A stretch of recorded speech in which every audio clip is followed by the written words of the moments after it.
Stuart will be our first speaker, and I'll hand over the reins to him. And let Amin do the, did you want to do some introduction stuff before? Yeah, and Amin will take over the logistics and stuff. So if you have any questions there, and he'll probably announce some of the other logistical stuff. So yeah, let's do that first before we do this. Good morning, everyone. Hi, I'm Stuart Binder-MacLeod. I'm at the University of Delaware, which I don't know if folks know where Delaware is, but if you know where Philadelphia is, and if you know where Baltimore is, on the east coast of the U.S., we're right in between those two. So it's a small state. We're bigger than Rhode Island. We're very proud of that. But we're the first state, so we're very proud of that as well. So first of all, I just want to thank the organizers, Vance and Amin, and everyone else who's been so gracious in terms of inviting me to come and share a little bit of my work. And also I want to thank the city of Lyon. My wife and I came here on Sunday, and we've had a glorious vacation. It's been wonderful. So thank you all. So what I'll be talking about today is using functional electrical stimulation in combination with treadmill training to improve walking function in stroke patients. I know this is a little bit different than most of your experience in working with spinal cord injury patients, but hopefully I'll be presenting during, I have about a 35 minute presentation.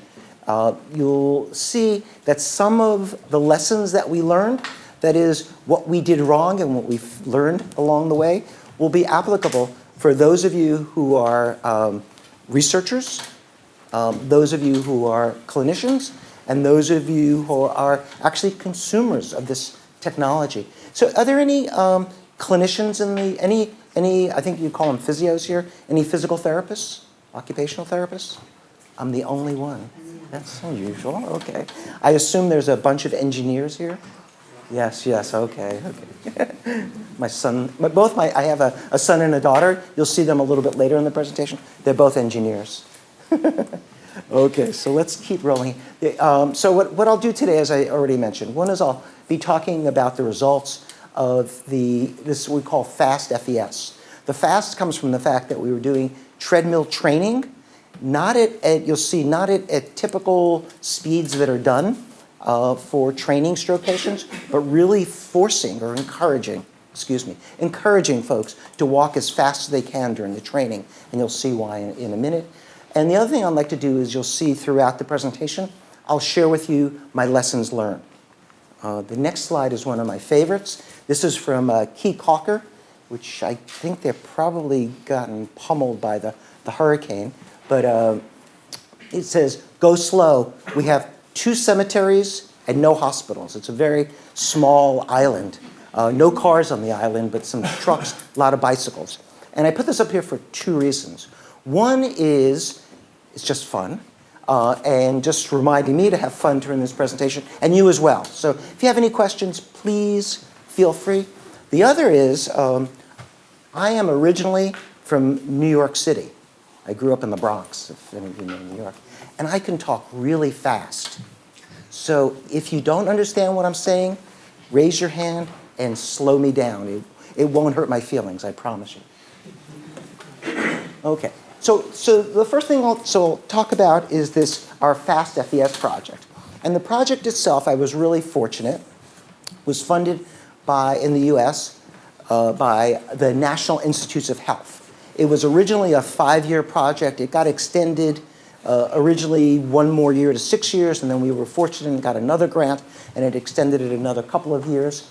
And what we were doing, as you could imagine, we were doing some novel locomotor training with people who've had strokes. What's important for you to appreciate is that when we devised the proposal, we divided it into 2 phases.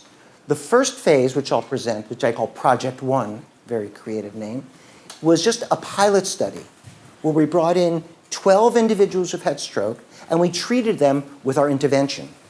And what we were trying to do there is to kind of, if you will, fine-tune the intervention.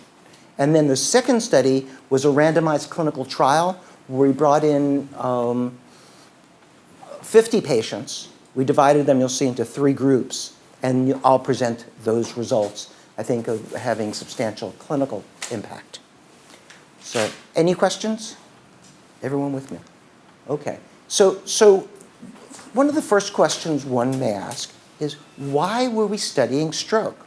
Well, we study stroke because stroke is the leading cause of disability in the US. There are almost 800,000 strokes each year in the US, and I just read some statistics this week that stroke has surpassed cardiovascular disease as the #1 cause of mortality in middle-aged individuals in highly developed countries.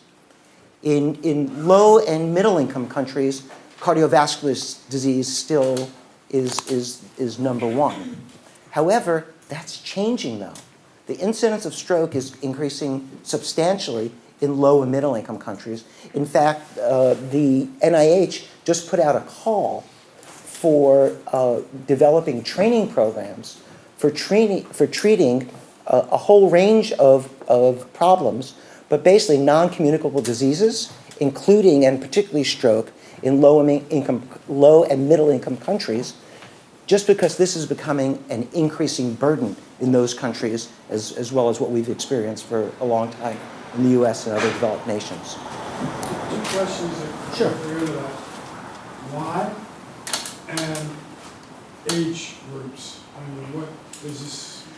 Actually, it's interesting. This is the reason why I think, and this is just my opinion, what we're doing is, at least in the US, we're doing a much, and I think in Europe as well, we're doing a much, much better job of reducing the incidence and treating cardiovascular disease. That is, if someone has, in terms of using statins, diet, reduced smoking, has substantially decreased the mortality of middle-aged individuals from heart attacks. It's, for whatever reason, has not been quite as effective in stroke. That was the first part. But that says that it's not the incidence of strokes that's going up. It's just that the incidence of cardiovascular disease is coming down. But is that the case? Because I no, understand that the incidence of strokes is actually increasing. And what we're seeing, at least from, and this is anecdotal, we're seeing more younger folks experiencing strokes. We're seeing in our treatment, in our study, I was surprised how many young individuals we were able to recruit. I saw that at the center where I was, that the number of young people who had stroke was just outrageous. Yes. Is that the diet? Is that the... No, I'll add from Australia, we have the same issue. Yeah. We're seeing a very much a bimodal stroke distribution.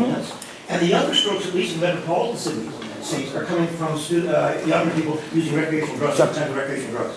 And we're seeing a strong bimodal population in Sydney and the other cities of students using MDMA and those kinds of things, which blows out blood pressure and can cause a hemorrhagic type of stroke. Sorry. Yeah, no, I think that's, yeah. I know in the US, the incidence of obesity is just skyrocketing. Yeah, that's and that has to contribute to it as well. Yeah. And I think folks have a more sedentary lifestyle. They're less active. And I think we'll come back to that in a little bit, in terms of, you'll see the outcome measures that we actually used for this study. Any other questions? Okay. So what we see, how many folks in this room have seen an individual who's had a stroke walking out in public or in their home? There's folks, yes. So you see there's a classic stroke gait. And what the most striking characteristic is the speed at which they walk. Typically, a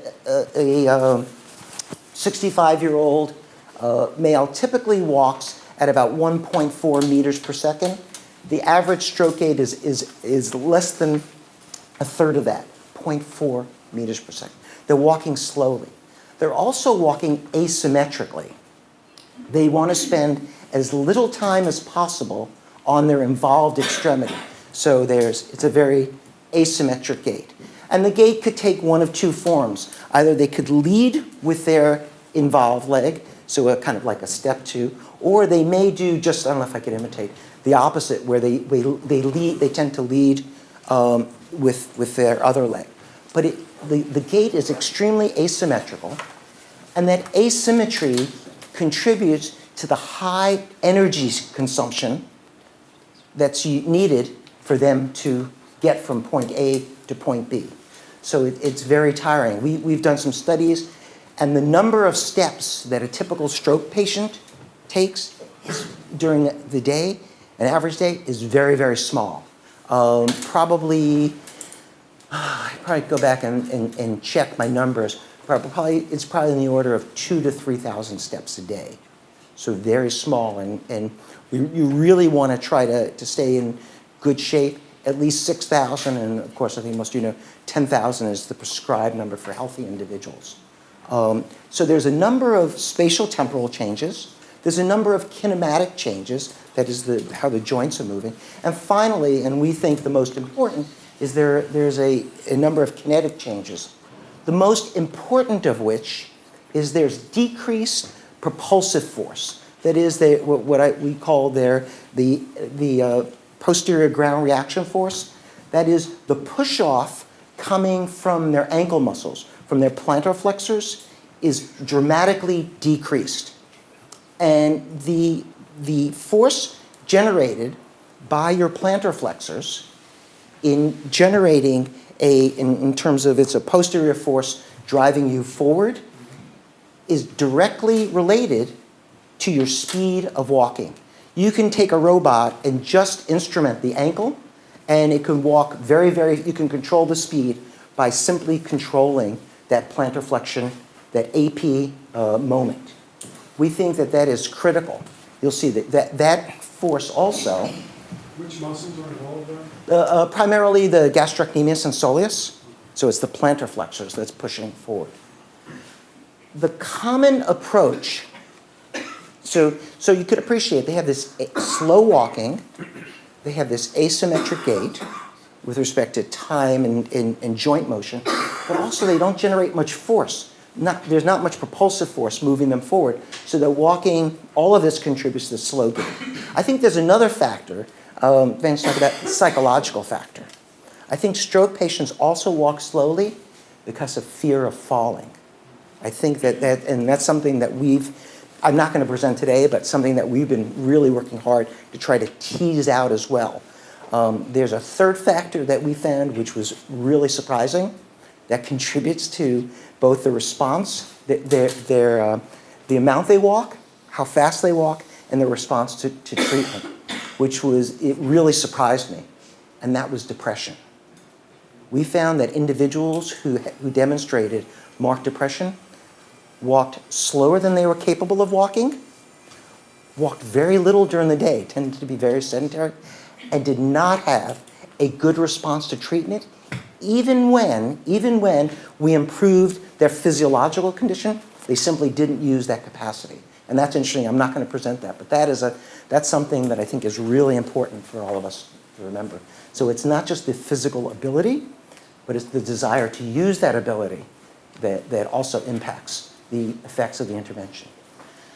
For those of you who are, I'm not sure if any of you are familiar with the stroke literature in general, or I assume a not common clinical practice, but if you walked into a physical therapy clinic, and I think you would see a very small percentage of those clinics using electrical stimulation, but if you did, what you would see is, first of all, they would only be stimulating the dorsiflexors.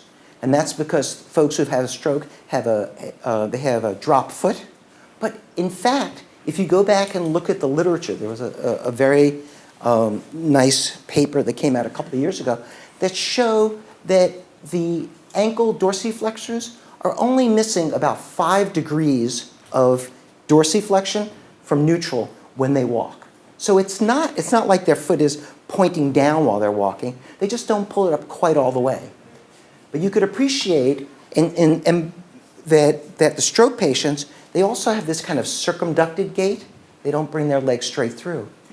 We would argue that it's not because of the ankle, because that 5 degrees doesn't make your leg really that much longer. The reason that they circumduct is they don't have good knee flexion. You can see that in terms of if I bend my knee, I can get maybe half a meter of distance. If I either plantar flex or dorsiflex my ankle, I'm getting a couple of centimeters difference. So it's really the knee is where the action is. Yes? What about a hip Hip as well, but in terms of shortening the extremity, the hip's got to pull you through, but what shortens the extremity is the knee, and that's why they put their leg, they compensate by using the hip. That's circumduction. But if they were having hip flexion, Mhm. they would have that. Yep, they'll. Use the whole withdrawal reflex. Yes, yeah, well, that involves, the withdrawal reflex involves dorsiflexion and knee flexion as well. But we think, you'll see in a second, that it's really the knee we think is where the action is. If you want to prevent that circumducted gait, you got to get more knee flexion. They also use what I would call, and this is been a whole line of research in my lab for almost 20 years before I started this project. You'll see, I'll talk about it in a second, but what's typically used for when they stimulate clinically, if you look at the commercially available stimulators, they use what I would call constant frequency trains. That is, you turn the machine on at a particular frequency. It could be 20 pulses per second. You'd have a 50 millisecond space between each pulse. It could be 30 pulses per second, a 33 millisecond space. But the pulses are presented very regularly.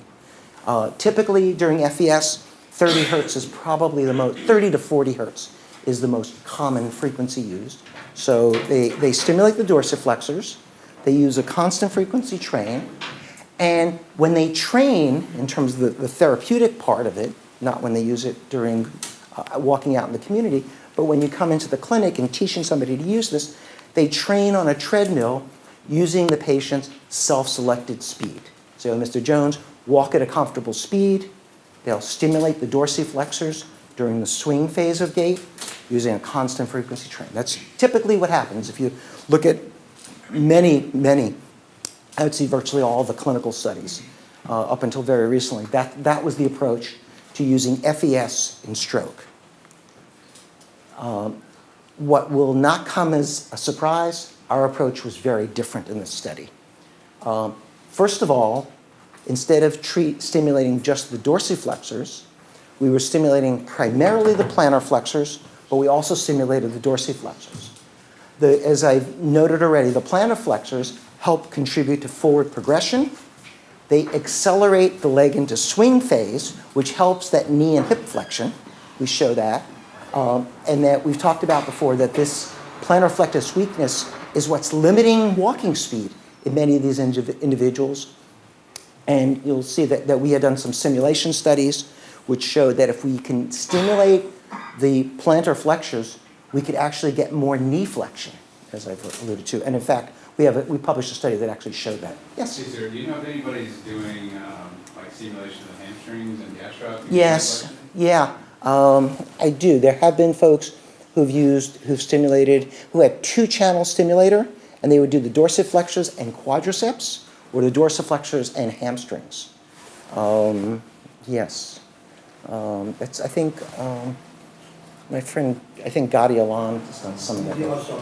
Yeah. That would do the knee, right? Yes, that would do the knee, right. Controlling for a stable knee. Is there a question? I just wanted to say that there's the Binder-MacLeod device. That's right. Yes. Yeah. Yeah. The Bioness has a two-channel stimulator that could, and there's a thigh cuff as well as the more traditional dorsiflexion stimulation. So our approach is that we stimulate both the dorsiflexors and plantar flexors. I have to say, when we went into this, I just wanted to stimulate, just because I didn't think the dorsiflexors were very important, and I just wanted to keep, I'm a simple person, I wanted to keep it simple. I thought we would just stimulate the plantar flexors.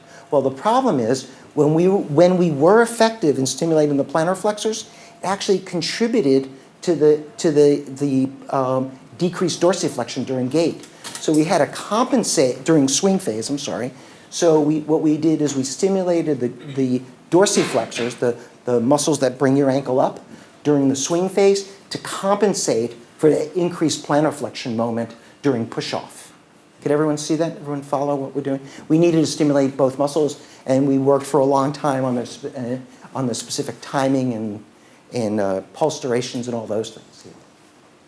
The other thing is, and this is what something that Ken and I have collaborated in his lab, and Neil and others, in terms of, instead of using traditional constant frequency trains, we spent a lot of time in my lab identifying what is the optimal pattern of stimulation for maximizing force output and minimizing fatigue. And it came to be something very, very simple. And it's something we called a variable frequency train, or like a catch-like inducing train. There's a number of different terms that we've used. But what it is rather than stimulating at a set interval, what we do is we simply, I don't know if you can see it, we start off the train with an initial high frequency burst. And it's usually 2, typically 3 pulses separated by, and it doesn't make much difference, somewhere between 5 to 10 milliseconds. So somewhere 100 to 200 hertz burst at the beginning. And that what this burst does is it helps to overcome the time-dependent rate of tension development. If you stimulated, this is a fairly low frequency of stimulation, it takes time, I don't know if you can see, for the force to build up with the constant frequency train. With this variable frequency train, the force builds up very quickly, and then you can use the lower frequency to simply maintain that force. This turns out to be a very effective and efficient way to activate muscle, and I can go on and spend at least a couple of hours talking about how we came to this, all the different work that we've done using both very, very nice mathematical models, as well as work in individuals with spinal cord injury, stroke, kids with cerebral palsy, and graduate students. Sorry, I will find this double triplet. Yes? How low do you go with the frequency? How low can you go with the rest of It really depends on your goal. We typically go to about 30 hertz. So we'll have 3 pulses separated by 5 milliseconds, and then we'll go to like 33 or 40 millisecond intervals for the rest, 25 to 30. Yes. Without a mathematical model, what's going on there? I mean, is it a different type of muscle fiber that's... No, we demonstrated this in single mode units. So What's the physics of going on there? The physics is actually pretty simple. So I'm a physiologist. The physiologist is you're producing a rapid release of calcium. The physics, though, is what you're doing is you're overcoming this slow rate of tension development. You're having the cross bridges initially cycle very, very quickly, brings the force up, and then once you have all that shortening, like if you think about if you have a slack rope, once you take out all the slack, it's a lot easier to maintain that force. So you need to spend a lot of energy to get the slack out. And now you've gotten the slack out, it's much easier to hold.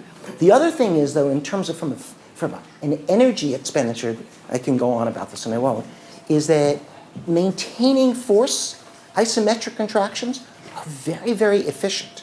They don't use much energy. Remember, all of the energy that goes into muscle contraction is breaking the bonds, because that's where the ATP is used. But you can rigor mortis is the muscles are really, they're holding very strong, and it's using no energy at all. You've expended all your ATP. So maintaining a force is very energy efficient. Eccentric contractions are fairly efficient also, because you're stretching, you're breaking the bonds physically. It's the shortening that uses the energy. So that's why I think these are very efficient. Sir, obviously the catch-like triplets are very good. Have you considered using it at different other points in the gait cycle? Yes. At areas where we know there are some speed limitations on swing through. Yeah. Not just bursting at the beginning of the step, but maybe at other points in the gait cycle? Actually, so it's interesting. We've kept this fairly simple because we've just done the stimulation of the ankle muscles. So the short answer to that is no. But basically, what we would do at that point is that if you need additional, let's say for the quadriceps during stance phase, when you have a little bit of knee flexion early, and then you need to bring in some quadriceps to prevent the knee from buckling, we would simply bring in another channel of stimulation, and we would start that channel the same way with a high frequency burst. If you look at, in terms of, Henning and Lomo 1 million years ago did a really nice study, and if you look at awake behaving animals, it's interesting. The average burst of activity, that is how long you keep a muscle activated for, was 6 pulses. I mean, really, most things that we do, very seldom, unless maybe we're carrying a briefcase, coming to this meeting. But typically, walking, movement, doing all these things, we typically have very, very, certainly during gait, during walking, very, very short bursts of activity. And that's why I think these catch-like trains are really, really helpful. The other thing is if you look at awake behaving animals, you never, never see a constant frequency activation. There are oftentimes doublets, and the frequencies are varying. I think, just speaking to exactly what you're saying, bringing in just what you need at that exact moment. And what motor learning is realizing how you coordinate in terms of, because of the excitation, contraction, coupling delays and the force transmission. When you actually activate the muscle, you actually need to activate the muscle before you actually need the force because of all the delays. So it's learning to time that precisely. And that's what we spent a lot of time doing with some of that earlier work I showed. Bringing it on exactly when the heel comes off the ground is when we start the dorsiflexors, so that when we're in the middle of the swing cycle, the forces are sufficient to clear the ankle and move us forward. Did that answer your? Okay. So our approach then is we use these variable frequency trains for the FES. And then I was just fortunate to have an incredibly wonderful colleague at the University of Delaware. It's become, as of September 1st, it's become my new boss, Darcy Riesling. She's now the chair of the department, a department that I chaired for 16 years, and I handed over the reins about 6 years ago. And Darcy's taken over now. But she's a wonderful scientist, and her work she introduced this notion of fast walking. Rather than having an individual, this is treadmill walking, by the way, really forcing individuals to walk as fast as they comfortably can. And what Darcy showed is that if you put a stroke patient on a treadmill and you have them walk at their self-selected speed, there's a great deal of asymmetry. There's real problems with hip and knee flexion. There's decreased ground reaction forces, and there's they tend to use more of a step through. They don't get a lot of hip extension. You never see a stroke patient kind of with their involved leg behind them in really good hip extension, which gives you good, sets up the lower limb for good knee flexion, for bringing that leg forward. But she found that if you just turn the speed up, all of those characteristics improve. So basically, in summary, what we've done is our approach to FES, we do plantar flexion stimulation. That plantar flexion stimulation produces improvements in stance phase, primarily with push-off. So we're stimulating during terminal stance. So and remember we said that that's going to improve walking speed. And also, the other thing we found is that if you push off, it also helps to propel the limb forward and helps to bend the knee. During the swing phase, we have increased kinetic energy at toe off, results in increased swing phase, knee flexion. And so that improves the knee kinematics. So we improve the kinetics, we improve the kinematics. We stimulate the dorsiflexors, so just so that the toe doesn't drag when they're swinging forward. Then we include these variable frequency trains to make it more effective. And finally, the speed improves that walking symmetry just by itself. So then we have, how am I doing for time here? Okay, I'll pick it up a little bit. You keep you're the timer. Yeah. Okay, so basically, really quickly, remember we said there were two phases. The first phase was just a pilot study. I'll go through this quickly. The inclusion criteria, the patients had to have a stroke, and most important, they needed to have sufficient range of motion at their ankle and their hip so that we can produce the kinds of motions that we wanted. What this meant is there were a couple of patients who came in who did not have sufficient either ankle dorsiflexion, that is when we had their knees straight, we couldn't bring their ankle to neutral, or they didn't have enough hip extension to bring them down to, I think we did at least 10 degrees of hip extension. And so what we did is we put them on a bout of physical therapy for a couple of weeks, and we improved their range of motion, and then they eventually qualified for the study. The treatment itself, I just want to talk really quickly. We saw them 3 times a week. They came in they did 36 minutes of walking.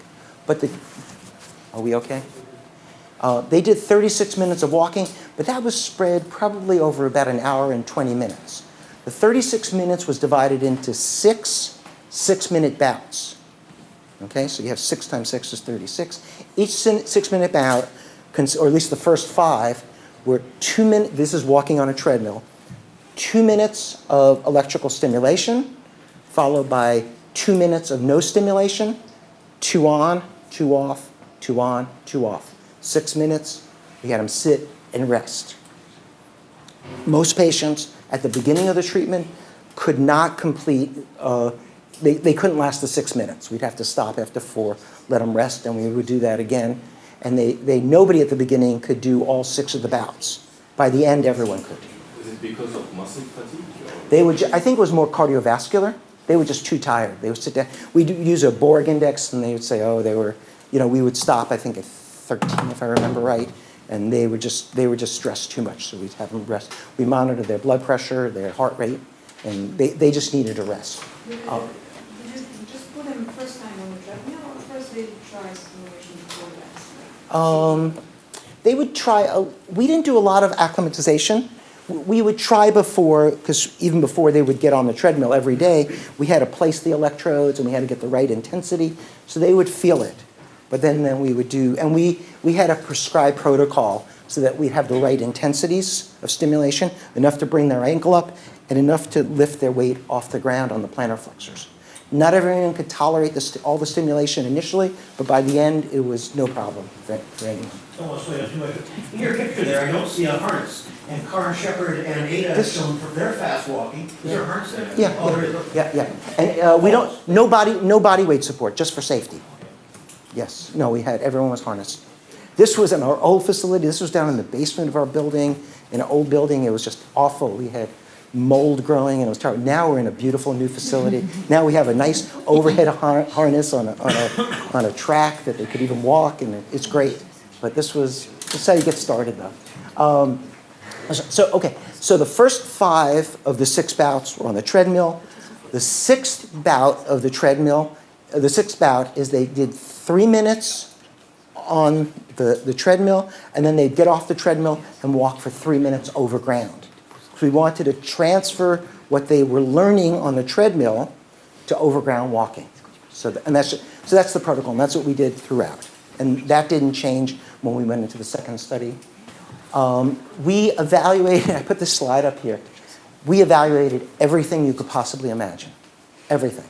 The other thing is just to appreciate, when we did this, we evaluated them after 4 weeks, and this was 2.5 days of evaluation. We did it after 4 weeks, 8 weeks, and after 12 weeks. It was a 12-week training session, and then we brought them back again 3 months later for a follow-up. Basically, just want to show here, these were the kinetic and kinematic changes. Everyone made very substantial increases over the first 4 weeks, and then it was pretty flat after that. So if you just looked at these data, you'd say 4 weeks of treatment is enough. Just why do any more? They had great results after 4 weeks, and it really didn't improve. So they had good kinetics and kinematics, or that's not true. The kinetics and kinematics improved substantially after 4 weeks. They may not have still been good, but they were a lot better than they were. However, what was really important to us was their walking function. If you looked at their self-selected walking speed, the distance they can cover in a 6-minute walk, is everyone familiar with the 6-minute walk test? Very standard protocol. And then the timed up and go, another very common measurement of mobility. All 3 of those measures showed substantial increases over all 12 weeks. So this says, well, we should keep going for 12 weeks. The argument is, well, why don't you go even longer? They're improving. There is a practical reason. I mean, 3 months is a pretty long time to keep somebody in a study. We just didn't have, it's just too expensive. So we decided that we needed to maintain this whole 12 weeks. We decided that we also didn't need to do as frequent evaluation. We'll see in a second. So the lessons learned from that is that improvements are seen over 12 weeks. So it's important here to realize in doing any clinical intervention, whether it be research or just in trying to improve patient performance, that you need to stick with it sometimes. Sometimes you don't see the results, all the results that you'd like within the first 4 weeks or 8 weeks. Sometimes it even takes 12 weeks to see a response. And that we think was really exciting is that these are all chronic stroke patients, at least 6 months. where they're supposed to not improve anymore, and we saw substantial increases in their walking performance. Those numbers that we showed, they increased 70, their 6-minute walk test improved by, let's see, that's almost 100 meters. That's a significant increase in the distance they can walk in 6 minutes. They made some various, and a lot of these folks were quite active before they even started. Some of them were fairly sedentary, but some were very active, and they still made substantial improvements. Let me pick up the pace here a little bit. Yes? Do they train every day? 3 times a week. 3 times a week. 3 times a week at best. Yeah. Not everyone made every treatment, but we would do it. We would get a total of 36 treatments in. You mentioned 3 groups. Yes, you'll see that next. Yes, you're very good. You're setting me up. So, yes, 5 minutes here. We better pick up the pace. So that first one was just to kind of let us know what we were doing wrong and to let us know what we were doing right. This is what's important here. Let me just cut to the chase here.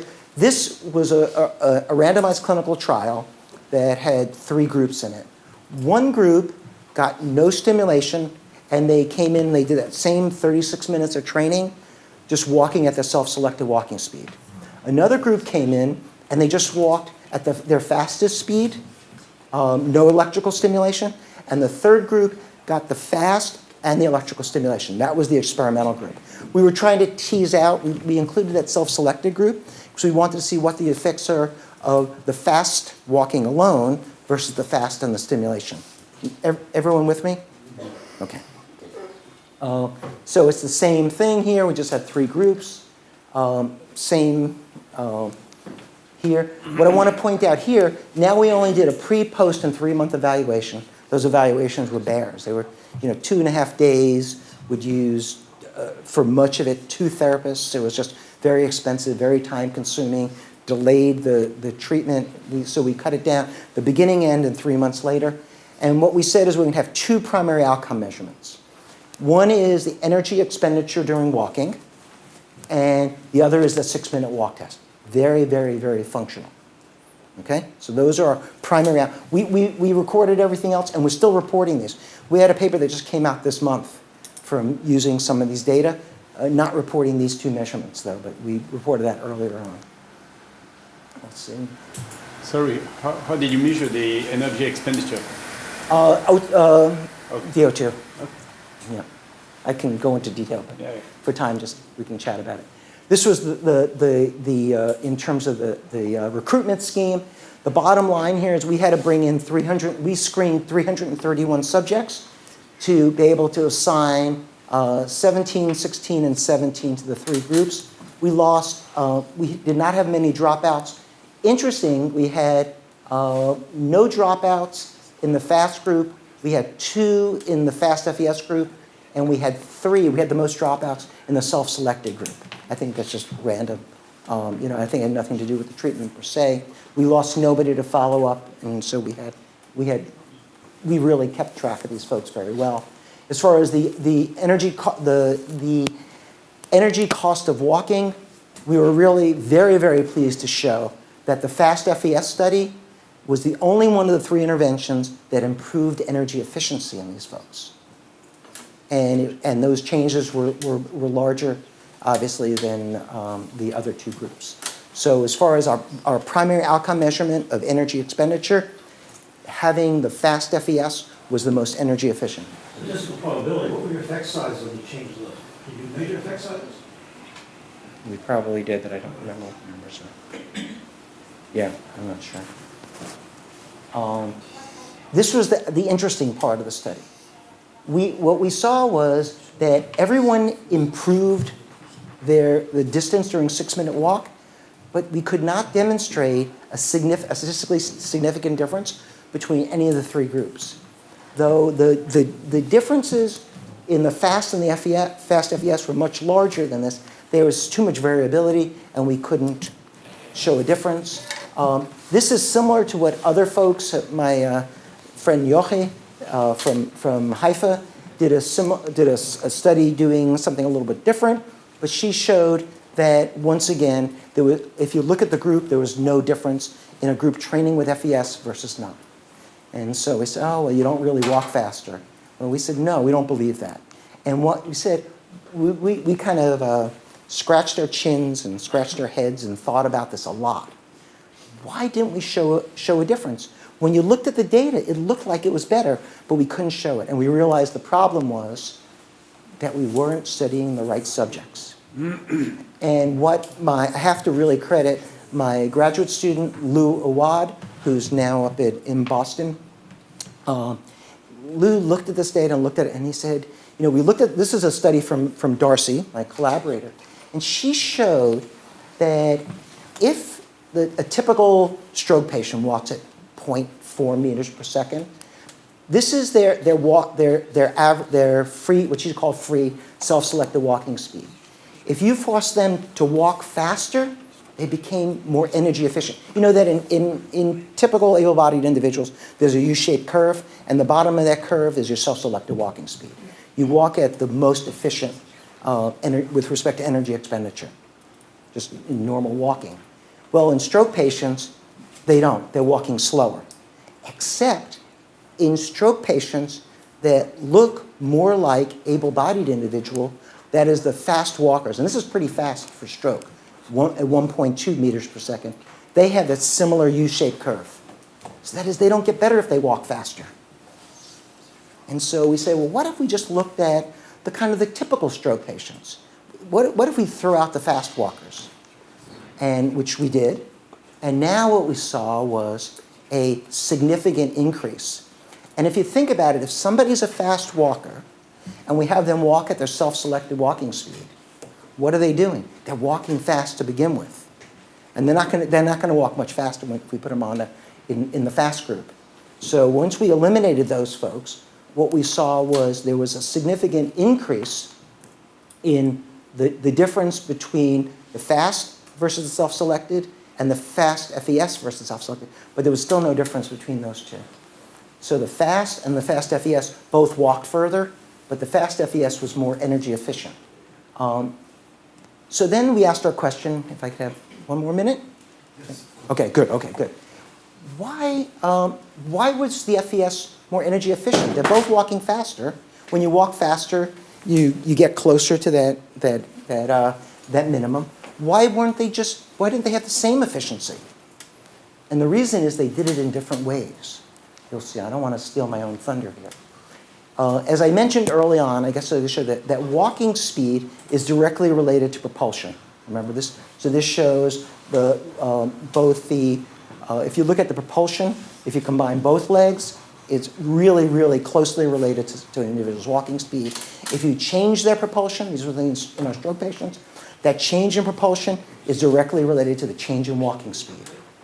So now this is what I said earlier, how important that propulsion is. It directly affects speed. It's really a very, very strong variable. Actually, I don't have time to go. I'm just going to, that one outlier there. I'm just going to skip over this.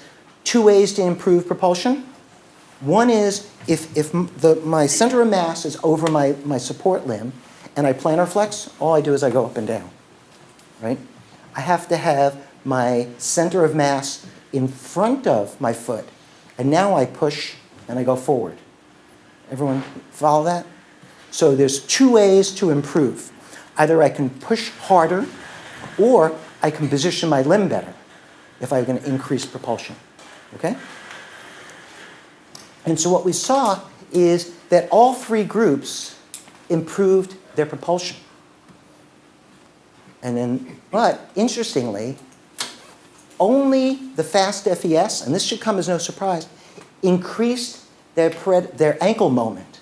That is, the other 2 groups improved their propulsion by having remember I showed those kinematics and kinetics, they change really early on. So the position was better for all 3 groups, but only the FastFES actually used their plantar flexors more.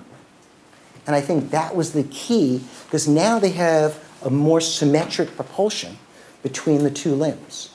So this is, rather than having a compensatory mechanism where they use the uninvolved leg more to walk faster, the group in the FES actually improved their propulsion in the involved leg exactly for the muscle that we're activating. So the treatment that we targeted did what we wanted it to do. So we thought this is really, really encouraging here, that we were able to increase that paretic limb propulsion.